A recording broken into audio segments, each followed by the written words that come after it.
Eu vou fazer a memória da aula passada e a gente começa a falar da aula de hoje. Nós estamos, então, começando aí o livro do Apocalipse, livro do Apocalipse. Na aula passada, o objetivo da nossa aula na aula passada foi o de mostrar para vocês que fazem esse curso que, ao contrário, o Fabrício disse que não está conseguindo. Só um pouquinho.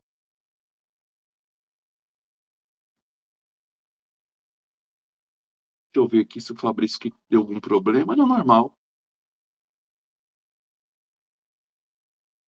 Tá normal.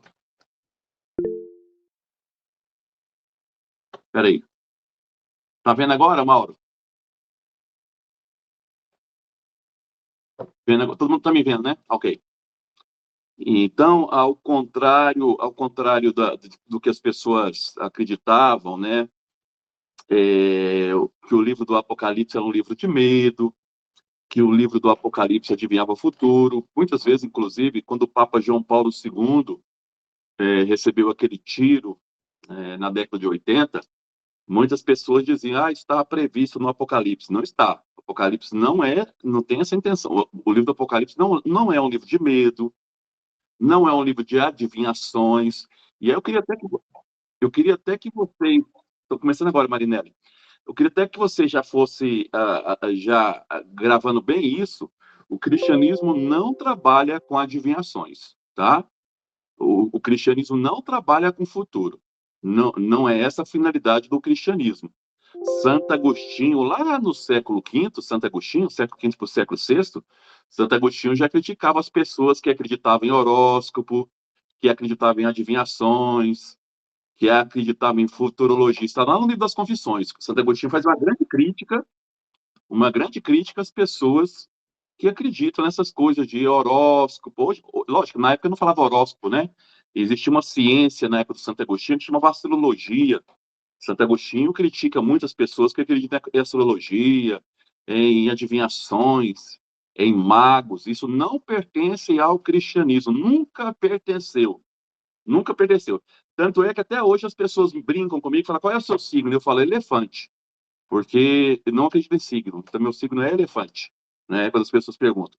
Então, não existe essa questão de signo, não existe essa questão de futuro.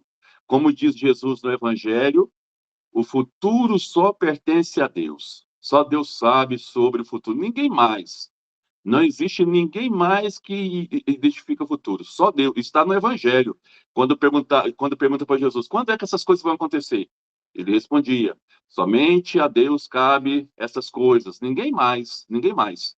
Nem padre, nem profeta, nem papa, ninguém. Tá? Então, o Apocalipse não é um livro de adivinhações. Isso está previsto na Bíblia. Não está. Bíblia não trabalha com futuro. Não trabalha com futuro, não trabalha com adivinhações.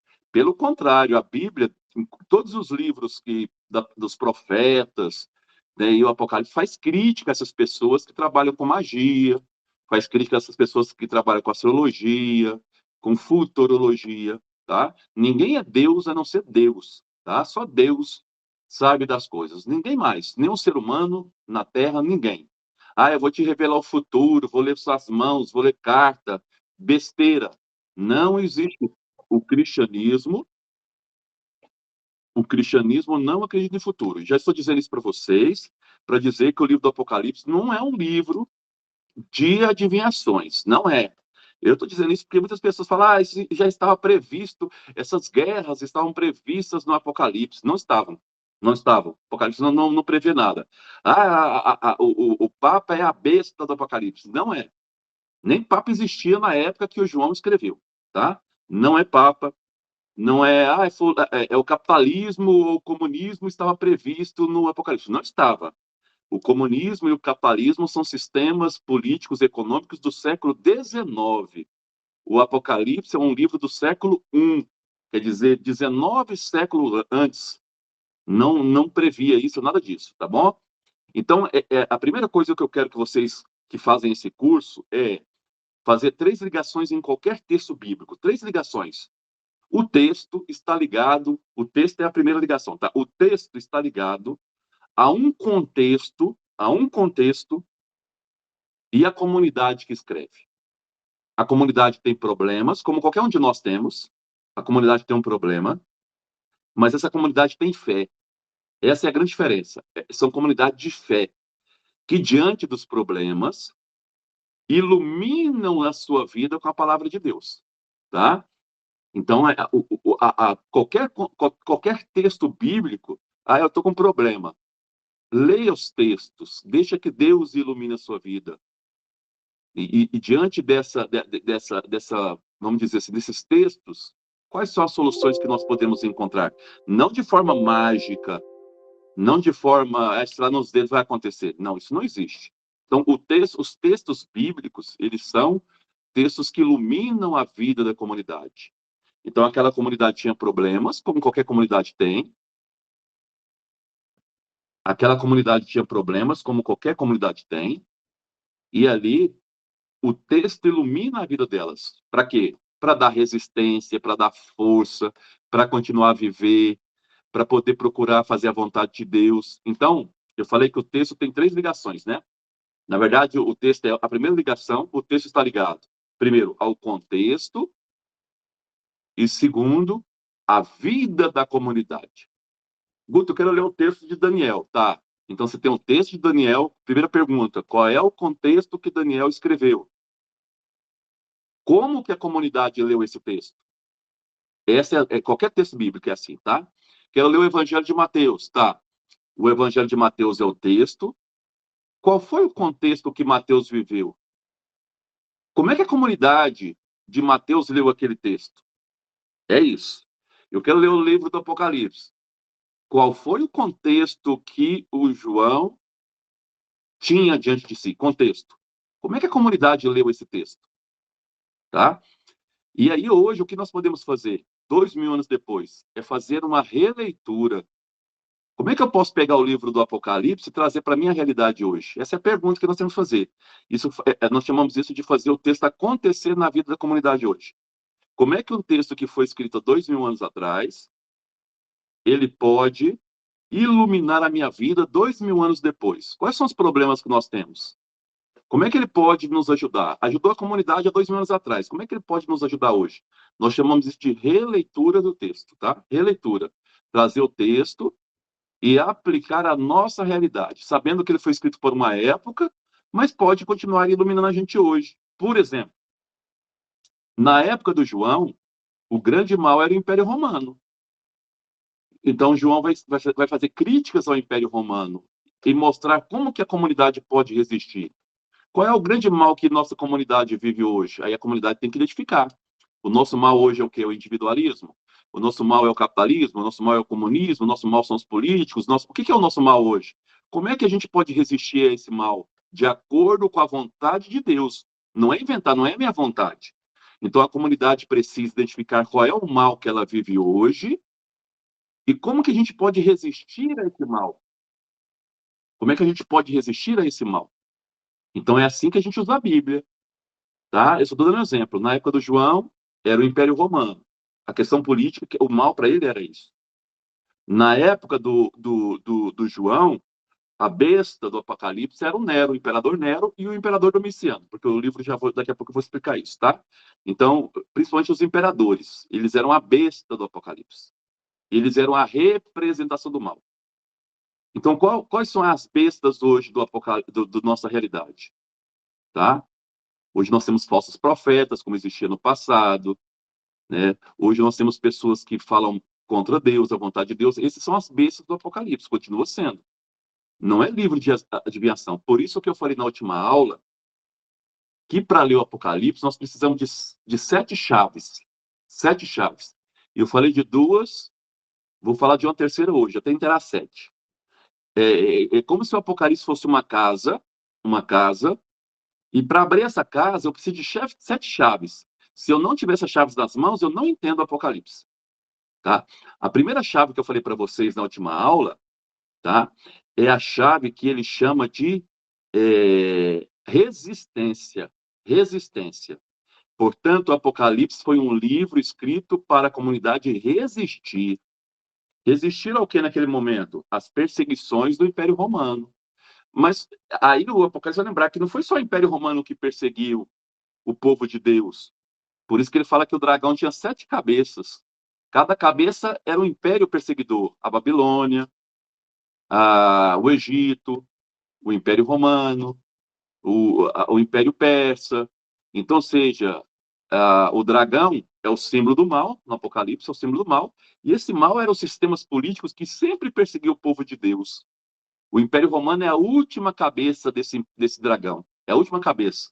Por isso que o dragão ele tem 7 cabeças, né? Os 7 impérios que dominaram o mundo. Então, a primeira coisa que os cristãos têm que fazer é, diante das perseguições, o que o povo de Deus tem que fazer? Resistir. Isso serve para nós hoje? Claro, claro que sim. Então, o mal não é a última palavra para nós cristãos. Nós, diante do mal, nós temos que fazer o quê? Resistir. Porque nenhum mal é maior que Deus. Gravem isso que é importante. Estou trazendo a releitura para hoje. Nenhum mal é maior do que Deus. Nenhum império é maior do que o Cristo ressuscitado. Nenhum, tá? Eu tive um professor que deu aula para nós, que ele falava uma frase que eu nunca esqueço, diante do sofrimento. Agora, a nossa amiga Gil falou de um amigo que está com a doença. Diante da dor, do sofrimento, que representa o mal, porque o sofrimento é o mal, a dor é o mal, né? Diante do sofrimento, da dor, que é a sexta-feira da paixão, diz esse professor, nós não podemos esquecer que a última voz é o domingo de Páscoa. A última voz é da vitória. A morte não tem a última palavra sobre nós cristãos. E essa morte ela é representada por muitas cabeças de dragões, pela dor, pelo sofrimento, pelo desespero, pela fome, pela fofoca, pelas injustiças. Quantos males existem no mundo? Mas esses males não são maiores do que Deus. É isso que o Apocalipse vem dizer. Nenhum império, nenhuma maldade, nenhuma guerra é maior do que a bondade de Deus. Então, o que nós temos que fazer diante disso? Resistir. Não cruzar os braços. Não cruzar os braços. Resistir. Sabendo que a vitória está próxima. O livro do Apocalipse, já falei para vocês, vou repetir, é um grande livro de esperança. O João está dizendo, a vitória está próxima. Próxima porque nós vamos morrer? Não. E aí, uma coisa que eu quero falar para vocês, daqui a pouco eu vou dizer sobre isso, o Apocalipse não foi escrito para depois do céu, não. Ele é feito para agora. A vitória vai acontecer agora, porque nós acreditamos no Cristo que ressuscitou. Então, já vou dizer para vocês assim, qual que é a grande... O que é mística? Mística é, vamos dizer assim, é o grande impulso da comunidade do João, tá? A mística. Qual que é esse grande impulso da comunidade joanina que escreveu esse livro?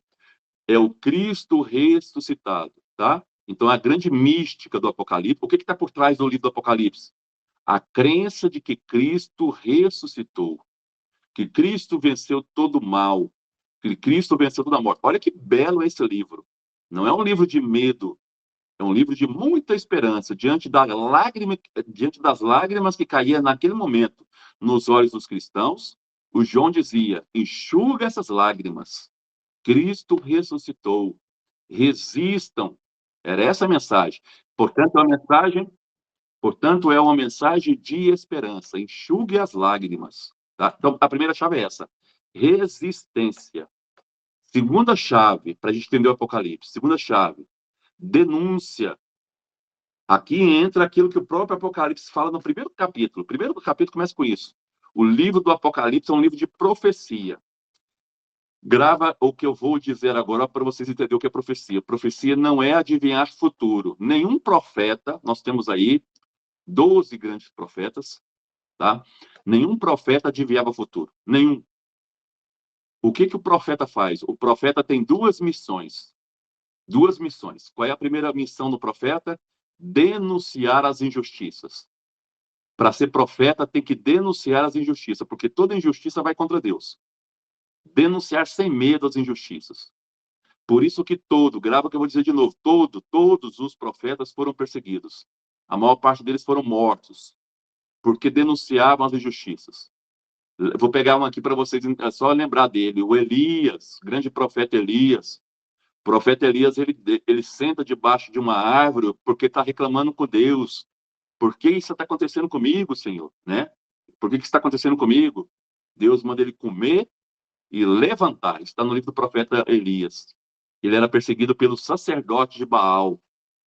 Come e levanta, diz o texto do profeta. Porque está sendo perseguido, ele começa a reclamar. Outro profeta, muito conhecido de vocês, e tem o texto de Jeremias, fala assim, tu me seduziste, Senhor, e eu me deixei seduzir, dizia o Jeremias. O que significa isso? O Jeremias está lamentando com Deus, tu me enganaste, meu Deus, e eu deixei me enganar. Mas aí Deus vai responder, antes que tu formasse dentro do ventre de tua mãe, eu te conhecia e te escolhi para ser profeta das nações. Então, ou seja, os profetas sempre foram perseguidos e eles lamentam por isso. Eles lamentam essa perseguição, mas Deus vai dizer, eu sempre estou com vocês. Então, a primeira missão do profeta é a denúncia das injustiças. Qual é a segunda missão do profeta? Anunciar a vontade de Deus. Denúncia e anúncio. Essa é quando Deus chama, por exemplo, lá está ele dormindo, Samuel, fala, Senhor, teu servo escuta, vá e diga ao povo. Então, quer dizer, tem que anunciar. A missão do profeta é denunciar e anunciar. O próprio João diz que o Apocalipse é um livro de profecia, de denúncia e de anúncio. Denunciar as injustiças que o império está fazendo. Denunciar que muitos cristãos estão aceitando, estão se voltando para o império. Mas que Deus está chegando. Que a vitória, o dia de Javé está próximo, a justiça de Deus está próxima. É isso que nós vamos ver no livro do Apocalipse, tá? Então, a segunda chavinha, primeira chave, resistência. A segunda, a denúncia. A denúncia. Guto, mas por que então o João escreveu de forma simbólica? Porque o João não é bobo. Se ele escreve abertamente contra o império, o que acontece? Ele é morto. Então, ele tem que escrever de forma simbólica para que os cristãos entendam, mas o império não entendam. Mas os cristãos eram pessoas muito simples, como é que eles vão entender isso? O bispo. A função do bispo era ler esse texto e traduzir isso nas celebrações. Então, a terceira chave, isso aqui é importante, a terceira chave do Apocalipse, ele é um livro de celebração litúrgica. O Apocalipse ele foi escrito para ser lido nas liturgias, nas celebrações. E ele, inclusive, diz isso. Felizes são os que leem. Não, ele coloca no singular. Feliz o que lê e felizes os que escutam. Então, o livro do Apocalipse foi um livro escrito como prática celebrativa. É o livro da Bíblia que tem mais canto litúrgico. É o livro da Bíblia que tem mais orações litúrgicas de toda a Bíblia, é o Apocalipse. Ele foi escrito e era lido nas celebrações. E o bispo fazia a explicação do texto, porque o texto não é fácil. Se não é fácil para nós 2000 anos depois, imagina na época. Então, o bispo explicava para as comunidades, traduzia para as comunidades aquela simbologia que o editor final, que nós chamamos de João, escreveu. Então, aqui, hoje eu vou parar por aqui em relação às chaves, eu vou continuar toda a aula falar de uma chave, para vocês entenderem, tá? Então, são 3 chaves que eu falei até agora. No total, são 7 chaves. Quem nos fala isso é o José Bortolini, esse livro que eu escrevi para vocês na nossa página. São 7 chaves para ler o Apocalipse. Primeira chave, resistência. Estamos sofrendo? Estamos. Está difícil? Está. Ninguém está negando isso. Resistam. Mas por que eu vou resistir? Porque Cristo passou pelo mesmo que nós passamos. Deu a vida numa cruz e ressuscitou. Ou seja, qual que é a última palavra? É a vida. A última palavra é de Deus. Nenhum imperador, nenhuma autoridade política tem voz diante de Deus. Deus é a última voz, a esperança é a última voz. Então, denúncia, resistência, mas não basta resistir, eu tenho que denunciar. Oh, isso está errado. Isso está errado. O que o Império Romano faz com a gente está errado. O que o Império faz assim está errado. Tem que denunciar. Ah, mas e se matar a gente? Naquela época, né, isso é morra, porque a morte também não é a última dimensão da vida. A morte é apenas uma transição para a vida eterna, tá?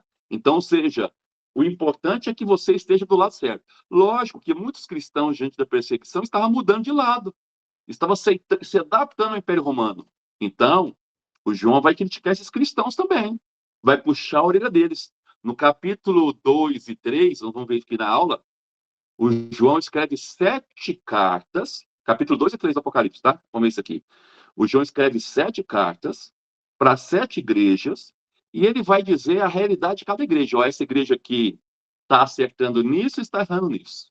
Essa igreja aqui, ela tem isso como positivo e isso como negativo. Ele vai denunciar aquilo que a comunidade está fazendo de errado e vai aplaudir aquilo que a comunidade faz certo. Nós vamos ver isso aqui na aula, tá? Capítulo 2 e 3 são 7 cartas que ele escreve para 7 igrejas da Ásia Menor, né? Que são as igrejas ali que a gente fala da região de Éfeso, e vai dizer, ó, isso aqui é certo, parabéns, comunidade, mas isso aqui que vocês estão fazendo é errado. Convertam-se, muda de vida. Então ele denuncia, tá? Ele vai denunciar o que está errado.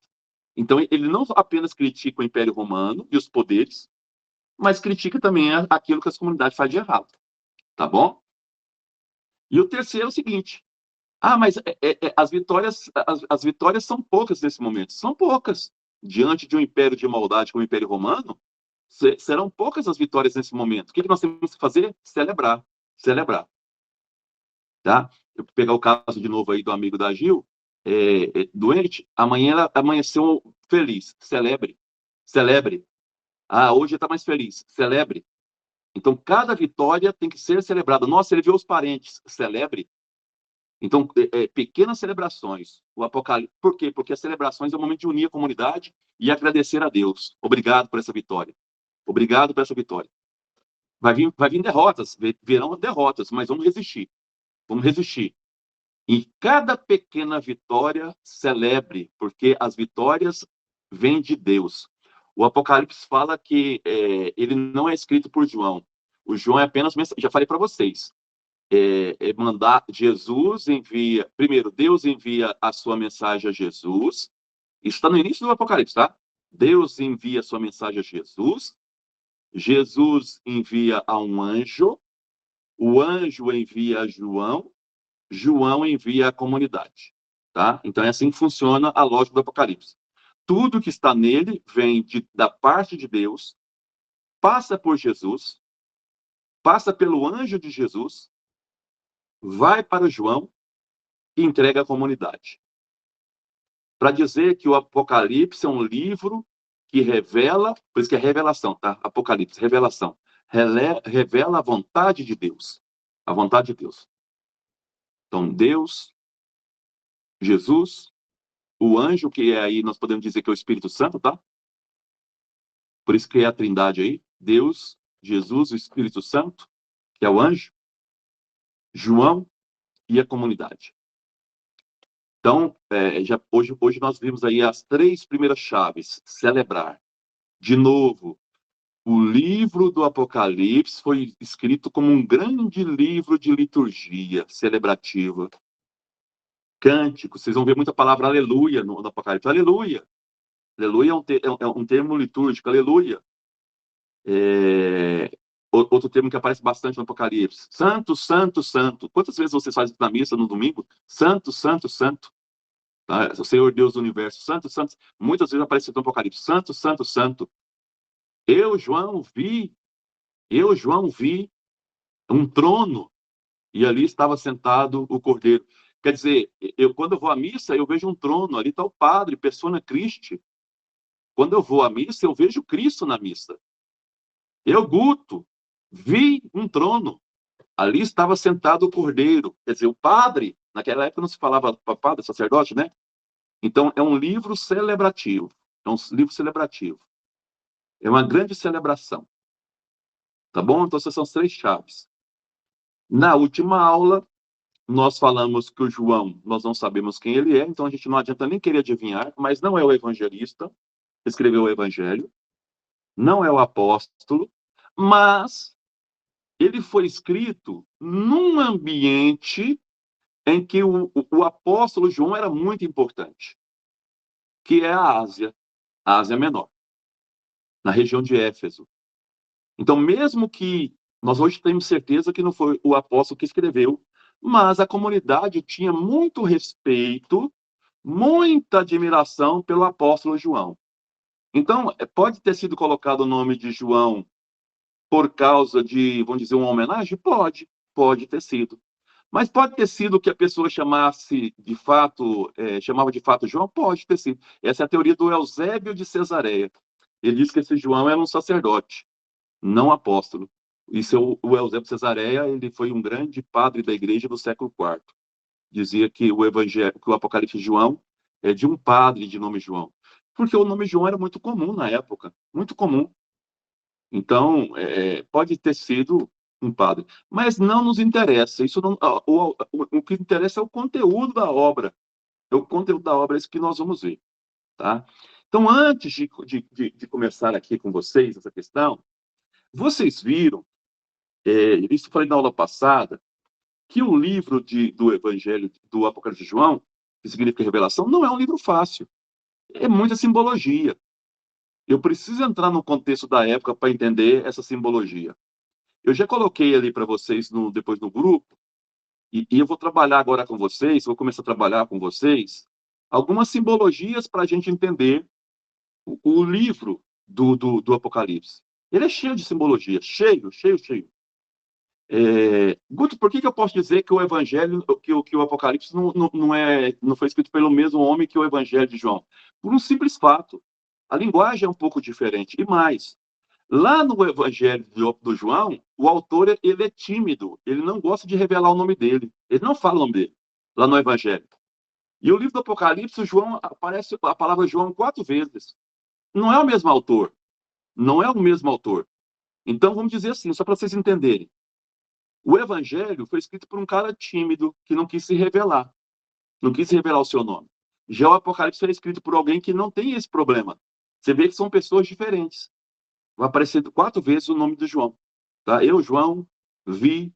Eu, João, estava preso. Então, ele vai se revelar. Então, você vê que o estilo de escrita é diferente. Portanto, quem escreveu o Evangelho possivelmente escreveu as cartas. São 3 cartas joaninas, tá? Quem escreveu João, o Evangelho de João, possivelmente escreveu as cartas, mas não escreveu o Apocalipse. Guto, quando foi escrito o Apocalipse? Hoje se tem um certo consenso que ele foi escrito mais ou menos em 40 anos, entre os anos 60 e os anos 90. Entre as perseguições do Nero, as perseguições do Nero vai de 64 até sua morte, 68, tá? As perseguições do Nero, até as perseguições do Domiciano, que são em 95. Vamos dizer assim, então, 65, 75, 85, 30 anos. Falei 40, 30 anos. Então, podemos dizer assim, que o livro do Apocalipse ele vai ser escrito entre 64 e 95. Tá? As 2 perseguições, as perseguições do imperador Nero, 64, e as perseguições do imperador Domiciano, 95. Foram 2 momentos. Então, não foi um livro escrito de uma só vez. Primeiro, alguém escreveu das perseguições do Nero. Lá nos anos 90, o cara falou assim, puxa vida, nós estamos sofrendo a mesma coisa que naquela época. Então, ele vai acrescentar, vai juntar tudo e formar um livro único. Pode ter sido que não seja a mesma pessoa, não sei se vocês entenderam isso. Primeiro, então, a comunidade escreveu as perseguições que estavam sofrendo do Nero, lá nos anos 64, 65, 66, escreveram. Lá no final do século I, alguém falou, puxa vida, aquilo que os cristãos viveram lá com Nero, nós estamos vivendo a mesma coisa agora com Domiciano. E acrescenta esse sofrimento, esse entendimento. E aí o editor final pega esses 2 textos, esses 2 grandes livros, junta num só, e é o que nós chamamos de Apocalipse. Então o editor final, Ele pegou o material das perseguições do Nero e ele pegou materiais da perseguição do Domiciano. Isso chama-se editor final. E esse editor final, nós chamamos ele de João. Tá? Então, o editor final, ele trabalhou com material das perseguições do Nero e das perseguições do Domiciano. 64 do Nero, 95 do Domiciano. Ok? São duas perseguições. Outra coisa, o autor, ele é judeu, isso nós sabemos, até pelo nome João, ele é um judeu, tá? E como judeu, ele conhece muito uma ciência judaica chamada gematria. Gematria com G, tá? Escreve com G. Como se fosse gematria. Gematria. Que ciência é essa? É uma ciência judaica que ajuda a contar os valores das consoantes. O hebraico não tinha vogais. Hoje tem, na época não, tá? O hebraico não tinha vogais, só consoantes. Só consoantes. Então, cada consoante tem um valor. Cada consoante tem um valor. E aí você soma para dar um sentido. Vou dar um exemplo. Eu vou dar um exemplo que não está no Apocalipse. Eu vou inventar um exemplo para vocês entenderem isso. Vamos dizer que se eu pegar a palavra... Isso é um exemplo que eu estou chutando, não existe isso não, tá? Só para vocês entenderem o que é gematria. Vamos supor que a letra A, a letra M, a letra O e a letra R, somando tudo, dá 20, número 20. A palavra A, M, O, R é amor. Se eu somo as letrinhas, vai dar 20. Eu quero dizer, de forma secreta, que só para as comunidades entenderem, que nós precisamos amar mais, mas eu não quero escrever a palavra amor, porque se eu escrevo, alguém pode pegar esse texto e não entender certo. Eu vou dizer o seguinte: nós precisamos 20. Entendeu? Eu vou escrever lá, nós precisamos 20. Quem vai ler não vai entender nada, mas quem está pegando a carta está entendendo. Nós precisamos mais amar. Então, 20 seria o amor. Então, cada palavrinha, ela tinha a sua numerologia. Vou dar exemplo de duas numerologias que eu já falei com vocês aqui. A palavra Davi, que não tem nem a vogal A, nem a vogal I, mas era o D, V, D, tá? Davi. Somando essas três letrinhas, nós temos o número 14. Agora, isso é real mesmo. Agora não é brincadeira, não. A palavra Davi, somando o D, o V e o D, na gematria, somando, o número é 14. Tá, eu quero usar isso aí como uma mensagem. Como é que eu vou usar? Pega lá o Evangelho de Mateus, por exemplo. Aí você sai contando lá, o Mateus começa o Evangelho dele dizendo, ó, de Abraão até tal dá 14 gerações. Do fulano ao ciclano dá 14 gerações. Do ciclano ao beltrano dá 14 gerações. Ele coloca 3 grupos de 14 gerações. Ali já tem uma mensagem. Se ele fala que Jesus é fruto de 3 gerações de 14, ele está dizendo, olha a mensagem, Jesus é 3 vezes maior do que Davi. Pegaram a mensagem? Então, ele faz toda uma genealogia, não é para dizer que Jesus veio de fulano e ciclano. Tanto é que aqui está todo quase, tem muitos erros ali. Não é essa a função do Mateus. O Mateus, ele é judeu. Então, se ele fala, Jesus vem de 3 grupos, cada grupo com 14 gerações, 14, quem está lendo, mas 14 é Davi. O que o Mateus está dizendo? Que Jesus é 3 vezes maior do que Davi. Perceberam a mensagem? Só pelo 14. Vamos dar outro exemplo, para vocês entenderem essa questão. Do César. Quando ele fala que a besta do Apocalipse, ele não fala besta do Apocalipse, ele fala o número da besta é 666, tá? Ele coloca, o número da besta é 666. E nós sabemos que 666, se você pegar a palavra César Neron, sem as vogais, vai dar 666. Então ele está dizendo que a besta do Apocalipse é o César Nero. Só que, lógico, não é, o Nero já estava morto. Ele quer dizer que todos os imperadores que perseguem os cristãos, ali está o mal. Essas são as bestas. Quem é a besta, na verdade? É o próprio Império Romano. Então ele coloca 666, tá? Vamos supor que um soldado romano intercepte essa carta e vai ler essa carta e veja lá, e saiba hebraico, né? Um soldado tem que saber hebraico para entender. Então tá lá, o soldado pega essa carta, em hebraico não, desculpa. Naquele momento eles estão lendo em grego, porque o Apocalipse foi escrito em grego, e os soldados romanos sabiam grego. Então eles pegam a carta que está em grego e vê lá se a besta, o número da besta é 666. O soldado vai saber que é o Nero? Claro que não, ele não é judeu, ele não é judeu, mas a comunidade que é judia vai saber quem é? Sabe. Então o que está dizendo? Cuidado, gente, cuidado com os imperadores. Mas ao falar cuidado com os imperadores, o que está dizendo? Cuidado com toda a autoridade romana. Eles são perigosos. Não abra a boca perto deles. Tomem cuidado. É isso que ele queria dizer. Então, assim, ó, eu vou traduzir agora no português. Ele está dizendo assim, ó, o nome do mal é toda a autoridade romana, que é, vamos dizer assim, que é representada pelo César Nero, quer dizer, o imperador Nero. Então, todo romano, toda autoridade romana é perigosa. Cuidado, não abra a boca, não fala que é cristão perto delas, que é perigoso. Não divulgue nome de cristãos para elas, senão elas vão matar vocês. Então, ele está alertando essas comunidades, tá? Então, isso chama-se de gematria. E o livro do Apocalipse é cheio de gematria. É cheio. Vou dar um exemplo.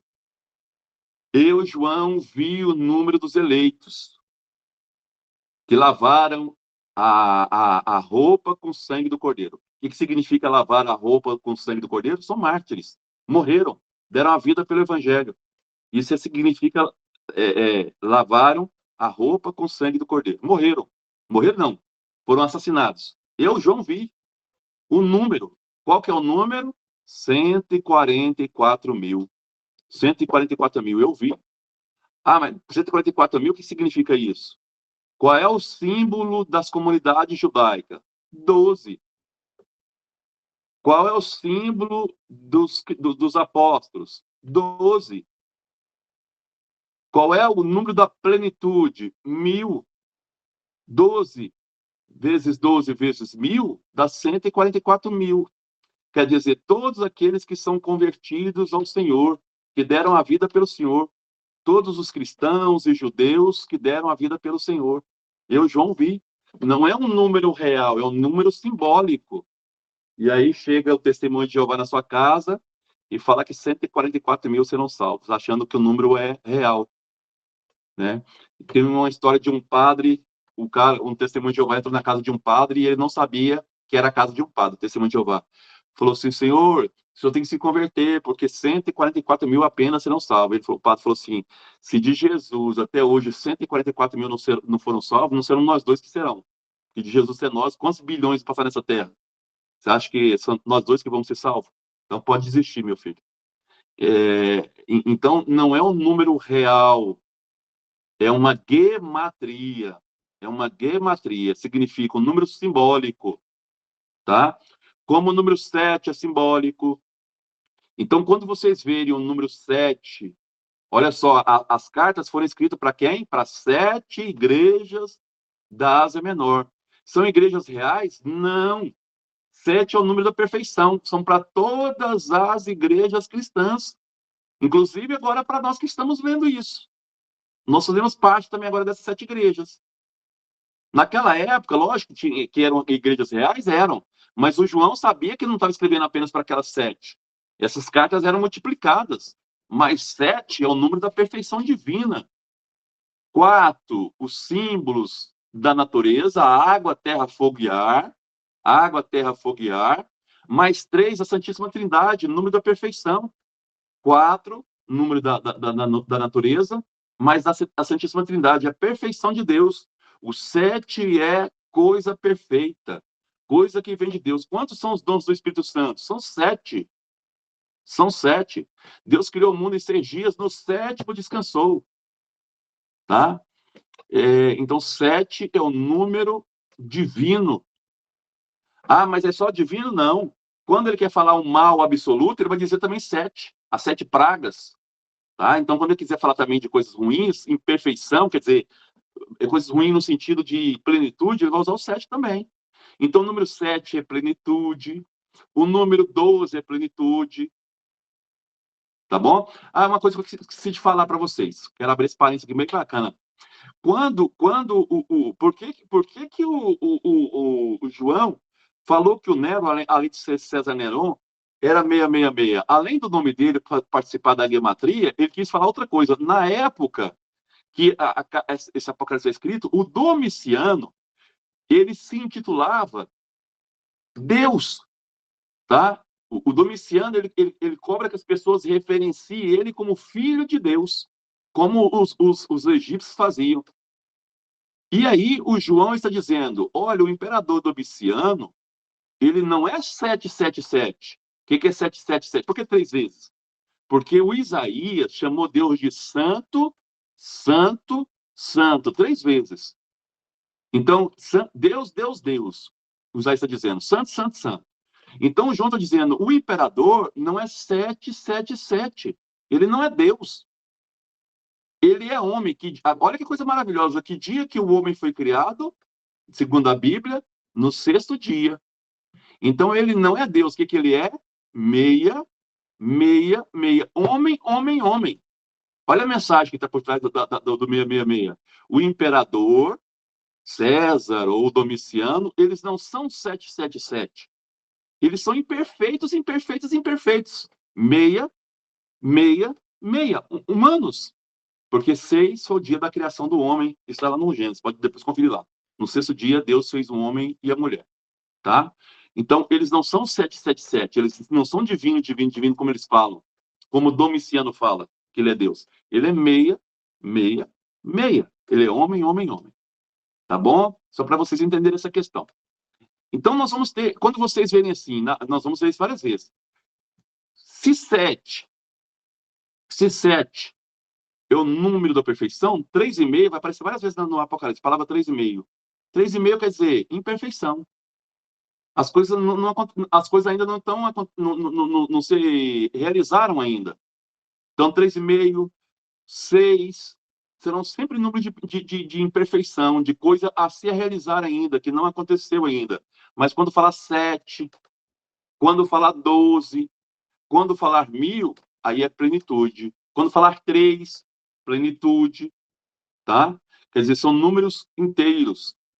Tá? 3, 7, 12, 1000. São sempre números de realização plena. São códigos. Eu estou dizendo isso para vocês, mas assim, quase boa parte de vocês tem a minha idade, gente, vocês namoraram na língua do P. Para os pais não saberem, ele escrevia carta na língua do P. É isso que o João fez. Foi isso que o João fez. Ele escreveu uma língua, ele fez uma carta na língua do P.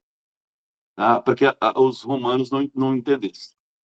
Eu vou agora finalizar, para que vocês possam fazer pergunta, com as cores. Eu já botei isso aí no grupo de vocês. As cores não representam a mesma coisa em todas as culturas. O branco, para nós, é pureza. No Japão, não. No Japão, pureza é o negro. Não sei se vocês sabem disso. Tá? No Japão, o negro que é pureza. Então, cada povo ele tem a sua linguagem em relação às cores. Então, aqui vai aparecer algumas cores no Apocalipse. Tá? O preto, eu até coloquei para vocês também, no Antigo Egito, o preto era a cor da esperança. O preto era a cor da esperança no Egito. Para nós, não. Para nós é luto, é tristeza. Cada cultura dá um significado à cor. Então, vamos aqui, eu vou pegar algumas questões aqui. Eu até coloquei aqui, ó. No Apocalipse 6:2, fala de branco. Fala de branco. Eu, João, vi que os não falo os cristãos, eles lavaram o sangue, a roupa com o sangue do cordeiro e eram de uma branquitude tal que nem mesmo aí vai colocar o branco. O que é o branco no Apocalipse? Está no 6:2, tá? Depois eu vou mostrar para vocês. Vitória, glória, alegria, pureza. E a igreja, pessoal, lógico que não existia essa questão de preconceito que hoje se fala. A igreja seguiu o branco como esses símbolos. Por isso que na primeira comunhão, hoje não se usa isso mais. ou usa menos. Mas na minha época, as meninas tinham que fazer primeiro comunhão de como? Branco, porque era símbolo do quê? De pureza, de santidade. A igreja pegou essa questão.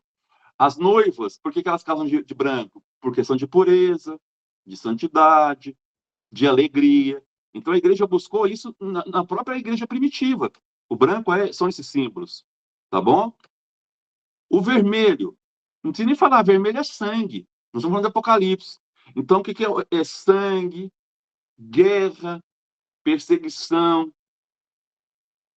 Então quando eu vou ler, está no Apocalipse 6:4, vai aparecer o vermelho. Ele vai falar de sete cavaleiros, sete, de novo aí, ó, a plenitude. 7 cavaleiros, cada um significando uma coisa. O branco é o cavalo da vitória, o vermelho é o cavalo da guerra.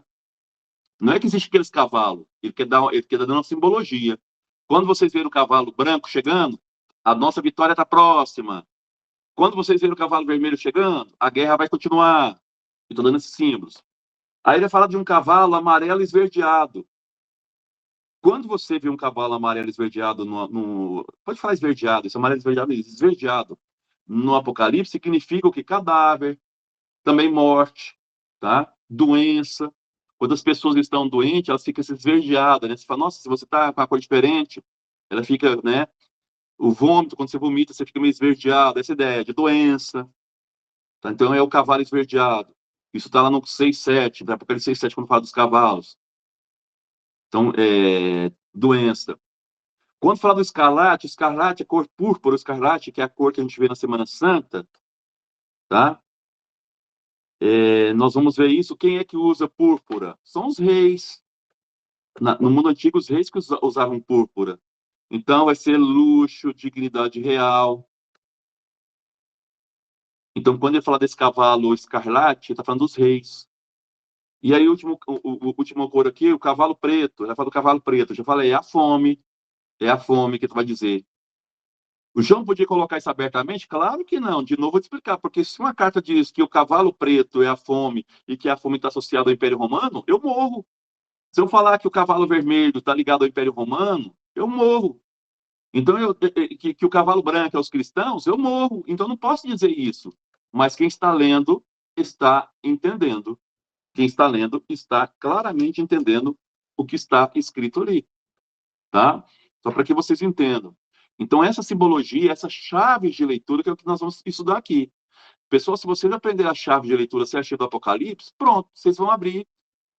É como se eu desse para vocês, colocasse vocês dentro de um labirinto e desse 7 chaves para vocês sair do labirinto. Com as chaves, você sai.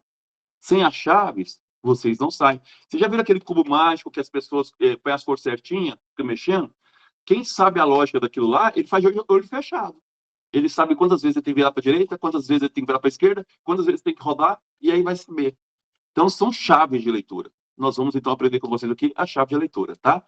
Então, a aula de hoje, já comecei a passar, vou passar para vocês essa simbologia, começamos a falar um pouco da gematria, para que vocês entendam qual é o significado atrás de cada dessas questões, tá? 144.766, faz parte da gematria judaica, para que a gente aprenda. Isso está nos evangelhos. Observem bem, vocês participaram da missa recentemente aí, quando Jesus multiplica os pães, quantos cestos sobram? 12. A 12 é o número da comunidade judaica. Então, o que o Mateus está dizendo? Jesus ensinou os judeus a partilhar os pães. Já, vocês podem depois pegar a Bíblia de vocês, também está no Marcos também. Já, Jesus faz 2 multiplicações dos pães, tá? Numa multiplicação, sobram 12 cestos, na outra, sobra 7 cestos. 7 é o símbolo do quê? Das nações pagãs. Isso está lá no Deuteronômio, tá? Então, ou seja, 7 é o número das nações pagãs. Então, Jesus ensinou quem? Os pagãos a multiplicarem. Então, Jesus ensina os judeus a partilharem, sobram 12 cestos. Jesus ensinou os pagãos a partilhar, sobram quantos cestos? 7. Quantos pães sobraram no cesto dos judeus? 5.000. Desculpa, quanto Jesus alimentou quando ele multiplicou para os judeus? 5.000. 5.000 é o símbolo de Israel. Por que 5 é o símbolo de Israel? Mão cheia, perfeição, não falta nada. porque quem está escrevendo é judeu. Então, 5 é o símbolo de Israel. Quantos Jesus alimentou na multiplicação dos pães para os pagãos? Quantas pessoas? 4.000. 4 é imperfeição. Não é mão cheia. Nações pagãs. Percebem bem a gematria? Quer dizer, quando Jesus multiplica os pães entre os judeus, 5.000 comem. Os judeus, perfeição. Quando Jesus multiplica os pães entre os pagãos, 4.000 comem. Aí, então, já vou perguntar para vocês, aquele número é real? Era de pessoas que estavam ali? Claro que não. Você acha que o evangelista ia perder tempo dele contando quantas pessoas estavam lá? Ó, 1, 2, 3. Ele não vai fazer isso. É simbólico. Quando fala que sobra 5.000 pães, ele quer dizer, a comunidade israelita se alimentou. Quando sobra 4.000 pães, ele vai dizer, alimentou 4.000 pessoas, ele está dizendo, a comunidade gentílica se alimentou. Tá? Então, são simbologias.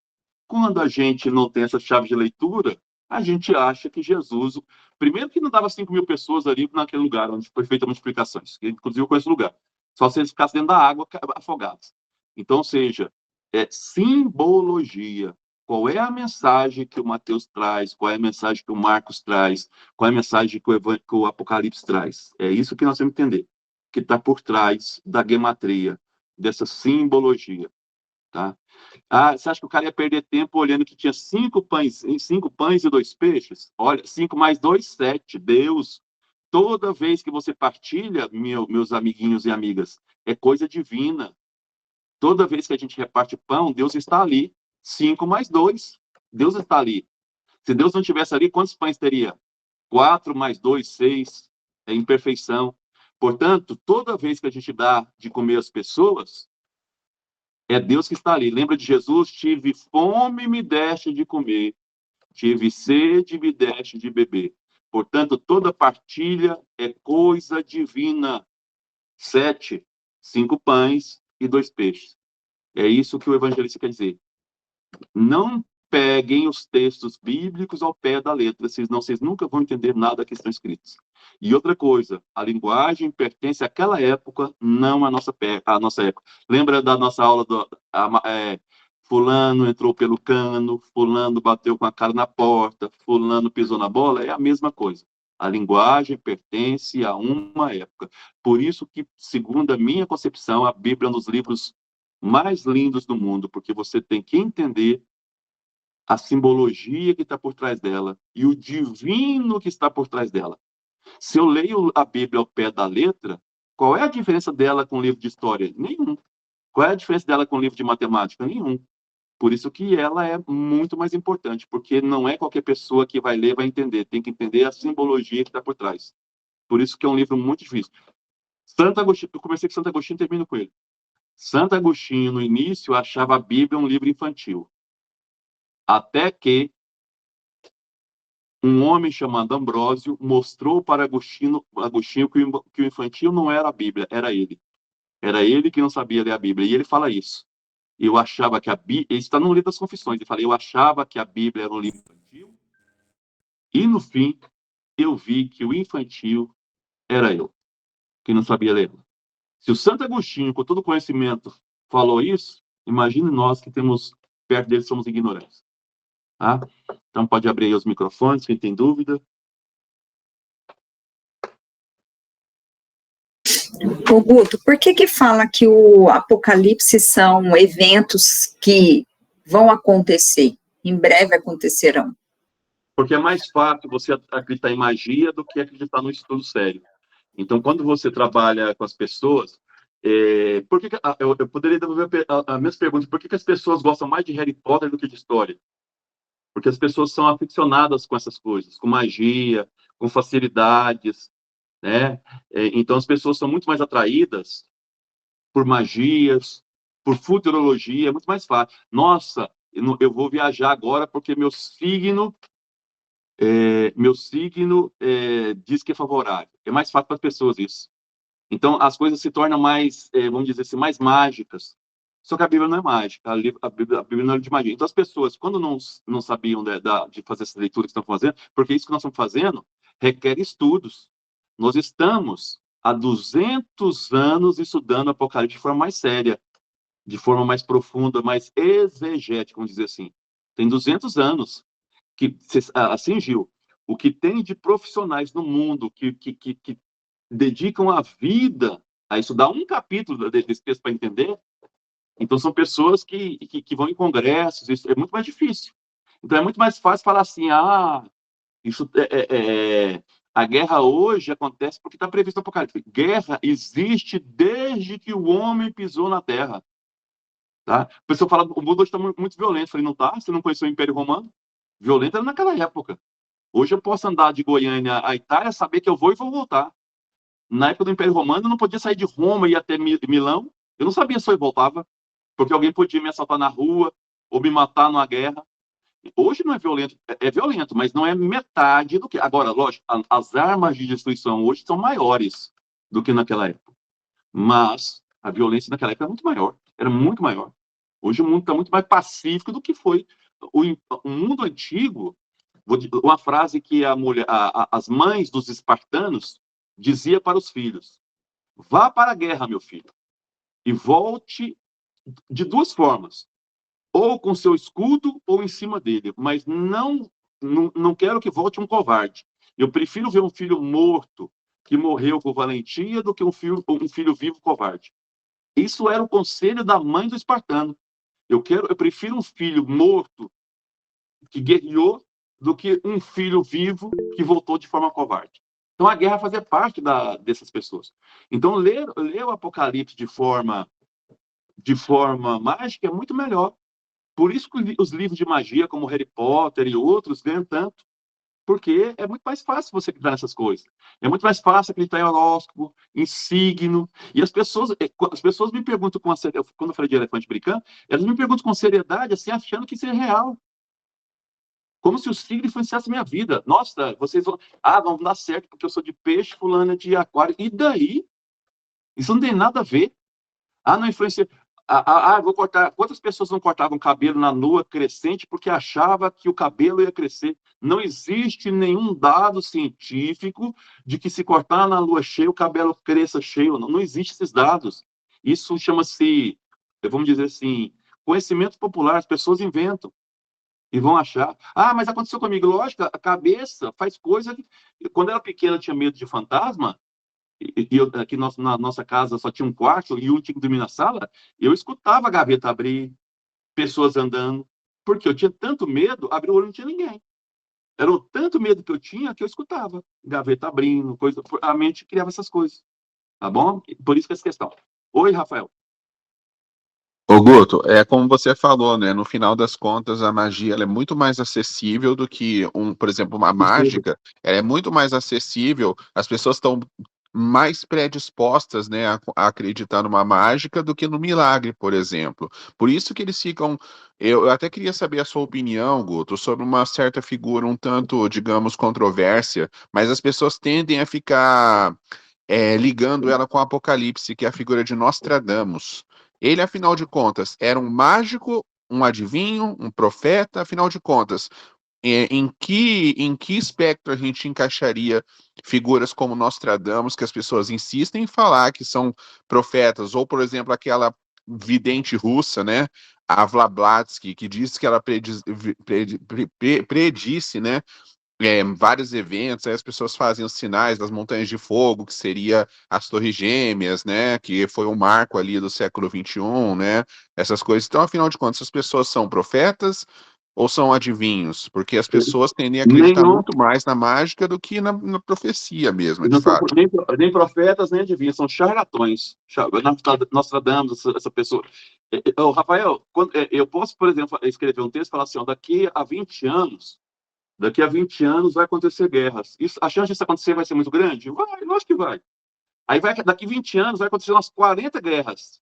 Você fala, nossa, o Guter adivinhava, aconteceu guerra. Gente, hoje no mundo existe exatamente 300 guerras acontecendo agora. 300. Guerras tribais, guerra do... A guerra vai sempre acontecer, as pessoas vão dizer isso. Eu vou dizer uma coisa para vocês, daqui mais ou menos uns 50 anos um papa vai ser assassinado. A chance disso acontecer é grande? Muito grande, porque os papas são visados. Aí vamos supor que um papa seja assassinado daqui a 40 anos. Nossa, O Guto previu que um papa ia ser assassinado. Não previ, não. Eu chutei, a chance é muito grande. A chance é muito grande, por quê? Porque são eventos. Aquelas, eu vou dar um exemplo, Rafael, vai ficar bem claro. Um cara, na Globo, ele reuniu 20 pessoas que não se conhecia, e nem ele conhecia ninguém. Tá? 20 pessoas numa sala. Para você entender como é que isso funciona. Ele é um expert em comportamento humano, mas ninguém sabia disso. E ele falou assim, ó, aqui dentro da sala tem pessoas em que tem alguma doença na família. E aí ele falou, não precisa falar quem é não, que eu vou adivinhar. A hora que ele falou assim, tem alguém que tem aqui doença na família, e ele virar e falar, você aqui tem alguém que está doente na família. Mas como é que você sabe? E aí foi falando isso, ó, aí a segunda pergunta assim, aqui nessa sala tem pessoas que estão desempregadas, e eu vou acertar quem que é. Ia na pessoa e acertava. Como é que ele sabia disso? Ele pegou temas que são corriqueiros na nossa vida, doenças. Numa sala de 20 pessoas, alguém vai ter doença na família? Claro que vai. Numa sala de 20 pessoas, a chance de ter alguém desempregado é grande? Claro que é. Alguém estudando faculdade, chance é grande? Ele pegou temas gerais, que era fácil. Quando você fala, e as pessoas. Ele é um leitor do comportamento humano. As pessoas se assustavam, e ele percebia. Então, eu falava, ó, tem alguém aqui que está com doença na família. E ele estava num lugar privilegiado que ele viu o rosto das pessoas. Quando a pessoa assustava, ele falava, é você. Porque as pessoas falavam, como é que ele sabe que sou eu? Na verdade, ele não sabe. Você fez um comportamento que se entregou. E aí ele falava, era você. Então, ele era um leitor do comportamento. A leitura, né? A leitura. A leitura e a probabilidade de ter esse evento diante das pessoas. A probabilidade. Exato. É porque então, é incrível, Guto, a suscetibilidade das pessoas. Nossa, eu não sei quantas pessoas eu já contei, nem cheguei a contar, para falar a verdade, porque é muito grande o número de pessoas que fazem essa associação, principalmente com a figura, como eu falei, de Nostradamus, sabe? As pessoas associam como se ele fosse um profeta dos tempos bíblicos. Profeta, já falei para vocês que profeta é o que denuncia, não tem a vontade de Deus, o resto é charlatanismo. Vou dar outro exemplo. A gente diz assim, ó, no futuro as pessoas vão guerrear por água. É lógico que vão. A água é o bem maior. No futuro, não, já está acontecendo. Israel, a boa parte da guerra dela é por água. No lugar, em países que não tem água, a guerra vai ser por água. O Brasil vai ser visado no futuro? Claro que vai. O Brasil tem 20% da água do planeta, vai ter uma guerra no Brasil. No futuro, pela água? Vai. Quanto vai ser isso? Eu não sei, eu posso dizer isso. Ó. No futuro, o Brasil vai ser invadido por causa de água. A chance disso acontecer é muito grande? Muito grande. De 90%. Vamos supor que daqui a 200 anos isso aconteça. Eu não sei o futuro, né? Então, 200 anos isso aconteça. Nossa, lá no ano 2024, 200 anos atrás, o Guto previu isso. Mas não precisa ser besta para saber que o Brasil vai ser visado no futuro, porque a água é o grande tesouro do mundo. Assim, na última reunião do G20, os países da Europa prometeram usar só combustível limpo. Então, eu já vou fazer uma previsão para vocês. Vai acabar a gasolina, vai acabar o álcool, vai acabar o óleo diesel. Quantos anos? Eu não sei, mas vai acabar, porque está claro. Gente, o que tem carro elétrico na Europa já, o que tem carro de energia limpa, então isso é o futuro. Eu não preciso ir muito longe. Você não precisa ser muito inteligente para colocar isso. Você coloca, quando acontecer, nossa, como é que você sabe? Contou a historinha que aconteceu em Campo Grande. Fui dar uma aula a Gil conhece a Universidade Católica. Estava um calor de uns 30 graus à noite. E eu andava de moto na época. Cheguei na sala para dar aula e falei para os alunos, hoje vai chover. O aluno estava na frente, falou, só se for canivete. Nesse calor, a hora que ele falou, só se for canivete, começou a chover. Uma coincidência enorme. Nunca começou a chover, não. Nossa, se o professor é bruxo. Eu falei, não, sou motoqueiro. Motoqueiro sabe qual é o vento de chuva, qual é o vento de calor. Eu estava num bar esses dias agora, falei assim, nossa, veio um ventinho de chuva. Você sabe, quem anda de moto sabe o que é vento de chuva. Então, você é bruxo? Não, sou motoqueiro. Todo motoqueiro sabe o que é o vento de chuva, o que não é o vento de chuva. Isso é conhecimento. Quando a pessoa da roça fala o seguinte, vai chover, e chove, nossa, vai acontecer isso. Ele sabe fazer a leitura da natureza.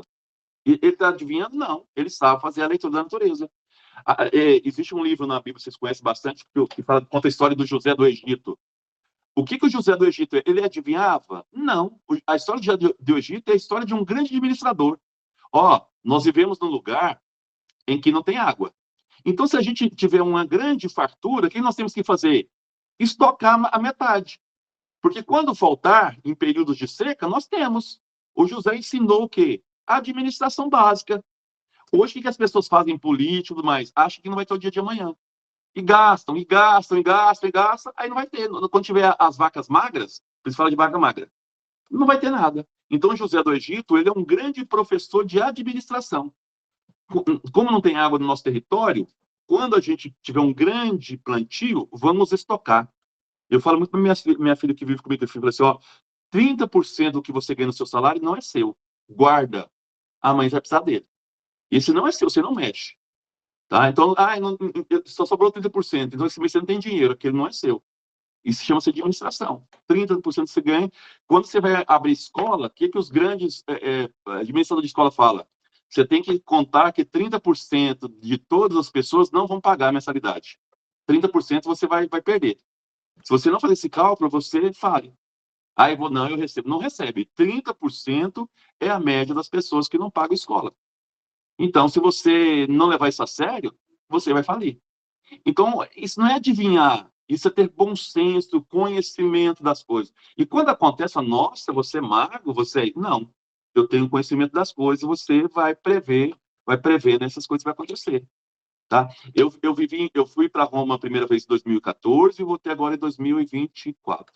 Eu falei lá para o rapaz que mora comigo lá, falei assim, ó, em 10 anos a Europa esquentou muito. Quando eu vim cá em 2014, o frio aqui era de rachar mamona. Não fez frio esse ano, falei para eles. O frio aqui foi tranquilo. O clima na Europa está mudando. São as mudanças climáticas. E aí, basta ver, vocês verem o que aconteceu no Rio Grande do Sul. Quer dizer, mudanças climáticas. Então, há 10 anos atrás, esse negócio de aumento da temperatura, isso é coisa de ecologista que não sabe nada. É só com essa piada. Não, há mais de 30 anos estão dizendo.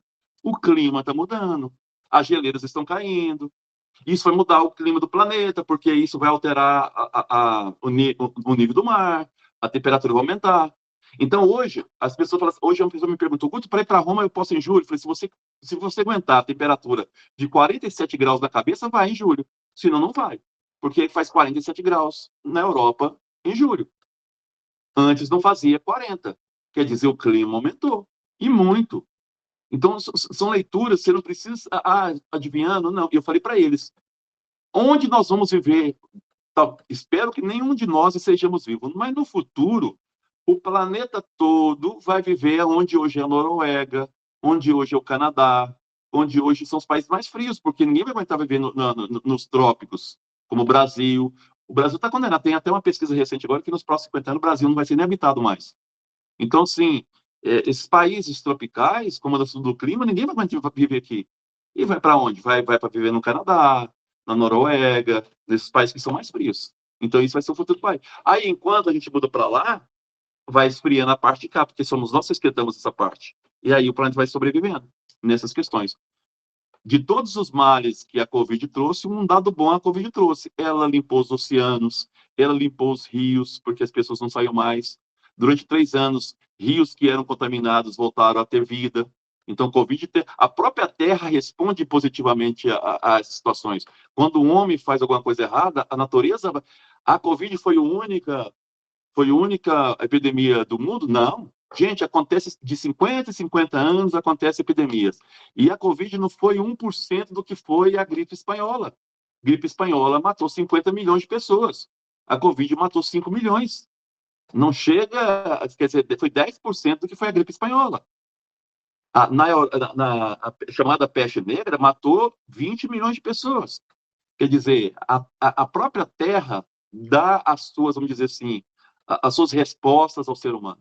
Ela não suporta o que o ser humano faz com ela. Tá? E de 50 em 50 anos pode olhar. Roma, essas pestes, epidemia era de 10 em 10 anos. Tinha uma grande epidemia que dizimava a população. Se você for ler a história de Roma, direto tinha epidemias que matavam. Por que os cristãos começaram a ser mais aceitos em Roma? Porque eles morriam para dar vida por aqueles que morriam de epidemia. Isso fez com que as pessoas respeitassem mais os cristãos. Então, é só para a gente entender que a natureza é a resposta. Então, Nostradamus, todos esses profetas, todas essas pessoas que mexem com signo, leitura de mão, Qualquer pessoa que quer adivinhar futuro são charlatões, tá? Charlatões. Não gaste um centavo com essas pessoas. Ah, tô lendo aqui na sua linha que você vai morrer. Ah, se Deus quiser um dia, não quero ficar o resto da vida vivo, não, né? Ah, você teve um grande amor na sua vida. Qual ser humano não teve um grande amor na vida dele, nem que você foi adolescência? Eles falam coisas tão básicas. Você teve um grande amor na sua vida, né? Eu mesmo eu tenho um grande amor na minha vida de 10 anos, vários amores na minha vida. Então, é essa coisa mais fácil de aceitar. Ah, você já ficou doente, muito doente já. Claro, qual ser humano que não foi muito doente na vida dele? Então, são respostas gerais que as pessoas querem que dê certo. E ai de você se falar contra signo, essas coisas, pessoas que...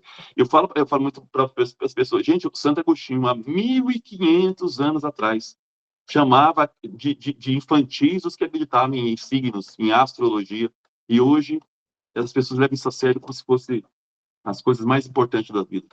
Sem base científica nenhuma. Sem base científica nenhuma. Goto, tem um conto muito, muito bom, né? Claro, Machado de Assis, né? Mas que exemplifica muito bem isso que você falou agora que eu tô lembrando, que é a Cartomante, em que eles, resumindo assim, um casal vai se consultar com a cartomante e eles acreditam tanto, mas acreditam tanto no que ela disse, que no final das contas ela não precisou mover um palito para fazer as coisas acontecerem. A própria suscetibilidade das pessoas fez acontecer o que ela havia predito. Então, você vê que tem que tomar muito cuidado com essas pessoas, porque a suscetibilidade, né, de forma geral, da população média é muito grande para acreditar nisso, né? Superstições, mandingas, tudo isso é porque, né, como você falou, a mágica ela é muito mais fácil de ser acreditada que num milagre. O milagre precisa além do estudo, precisa também ter a questão da fé, né?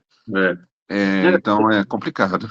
Para finalizar aqui a nossa aula de hoje, eu lembro que eu fui uma vez, eu estava lá no seminário, e eu fui almoçar no seminário católico, onde forma padres. Tinha uma xícara de café em cima da janela. Eu fui lavar aquela xícara, porque eu tinha almoçado, falei, agora eu vou lavar. O cara, pelo amor de Deus, professor, não lava essa xícara aí, não. Eu falei, por quê? Eu falei, tem um café aí? Eu falei, tem um café aqui dentro. Eu falei, alguém deve ter esquecido. Ele falou, não, a gente coloca aí para não faltar comida na despensa. Então, se colocar uma xícara de café para não faltar comida na despensa. Você vê, onde se formava padres, as pessoas acreditavam nisso. Você vai no candomblé, o cara fala assim, coloca esse pão na lata de arroz, que vai ter arroz o resto da vida. Isso não está ligado ao cristianismo. Já dei um exemplo cristão em um da candomblé, para vocês entenderem que essas coisas fazem parte dessas questões. Quantas pessoas, está apaixonado, coloca calcinha no copo d'água e ele vai beber e vai apaixonar. Gente, isso não faz parte do cristianismo. Vou de novo pegar o evangelho e finalizar aqui, né? Quando pergunta para Jesus, a resposta de Jesus é: essas coisas só cabem a Deus. Ninguém mais. Ninguém mais. Se Jesus falou, quem somos nós para questionar essas coisas? Tá bom? Até a próxima semana, turma. Aí a gente vai... Aí eu vou perguntar da primeira chave, mas na próxima aula. Tá Pode bom. deixar. Um abraço. Tchau. Tchau. Boa noite. Boa noite.